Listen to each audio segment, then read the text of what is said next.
Star Wars The Force Awakens opens in a couple weeks. How excited are you to bring this movie to fans? It's been a long time carrying this baby for all of us, and I think we are all ready to go into labor. So let's get this movie out. When did it hit you that you were actually directing this movie? Like, what was the moment? There were so many baby steps, so it's hard to figure out where, you know, there wasn't one sort of threshold crossing. It was a lot of decisions and moments and stages along the way. But I guess the honest answer is when we were in Abu Dhabi and all the prep had come to this moment when the crew was all there, the cameras and the lights were all set up. Daisy Ridley was sitting down for her first take, and I thought, oh, here we are. We figured out what the set would look like, what her speeder would be like, what her hair design was going to be, how the wardrobe was going to look, where and when and how and what lens we were going to shoot this moment. And all the prep brought us to this moment where we're actually doing it. And I guess it was that first day of actually filming in 125-degree heat in the middle of this desert that really felt like we were making a movie. As a lifelong fan, what were the Star Wars elements that you needed to make sure you had in this film to satisfy the fans? Well, Larry Kasdan and I, when we started talking about what we wanted to do in this movie, it was more about a feeling than any kind of list of things that we wanted to include. But among those things in that feeling were elements of light versus dark, elements of either action or certain specific things, whether it's ships or locations, that felt like the spirit of Star Wars. And people have been trying to copy what George Lucas created since he created Star Wars. And we were lucky enough to actually inherit Star Wars, for this to be the next chapter of the saga, which meant we were allowed to actually say, well, I'd love to see lightsabers, and how can you make a Star Wars movie without lightsabers? What's a Star Wars movie without an X-Wing or a TIE fighter or a Star Destroyer? And you can sort of list these things. And someone I work with was saying how Star Wars is a bit like a Western, where there are certain tenets. It's a different story, a different world, a different moral, a different narrative, but it's probably gonna have horses. It's probably gonna have cowboys. It might be some Native Americans. It's probably gonna be a saloon. There might be a bank. There might be a stagecoach. There are just certain things, good guys, bad guys.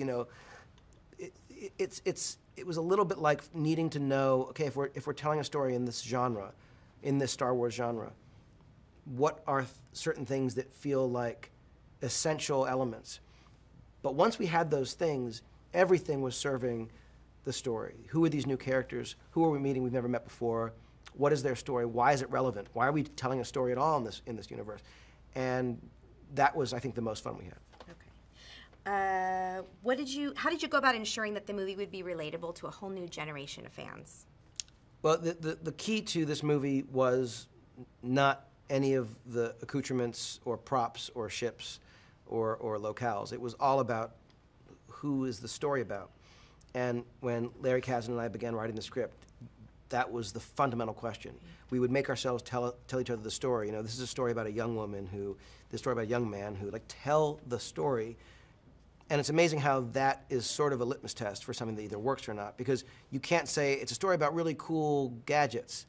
It's a story about spaceships that fly. None of that will work. It's a story about someone who, it's about the heart and soul of the characters. So that was the thing that we focused on, trying to figure out what makes the story compelling for us, and hope that if we can look each other in the eye and say, I love that, that really works, that's getting me excited, then other people might feel it too.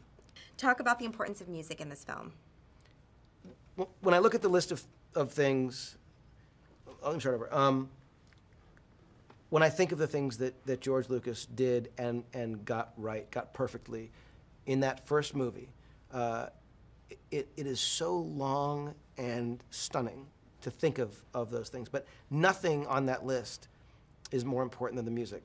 That's not to say there aren't things that are as important, but there's nothing more important. Mm-hmm. And what John Williams did, his gift to Star Wars and to fans, it is, you can't oversell the importance of what he does. And to know that he was coming back to create a score for The Force Awakens was as exciting as any other aspect of working on this movie from the very first discussion I had with Kathy Kennedy.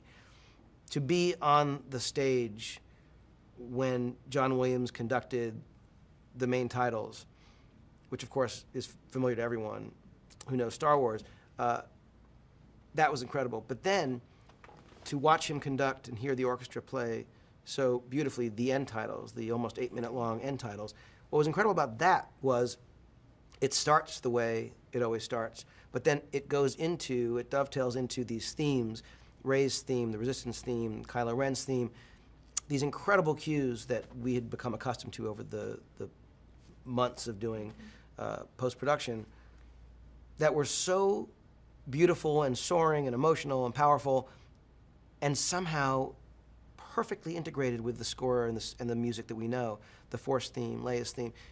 He just, like no one else, is able to take what we know and do something brand new and somehow allow them to coexist.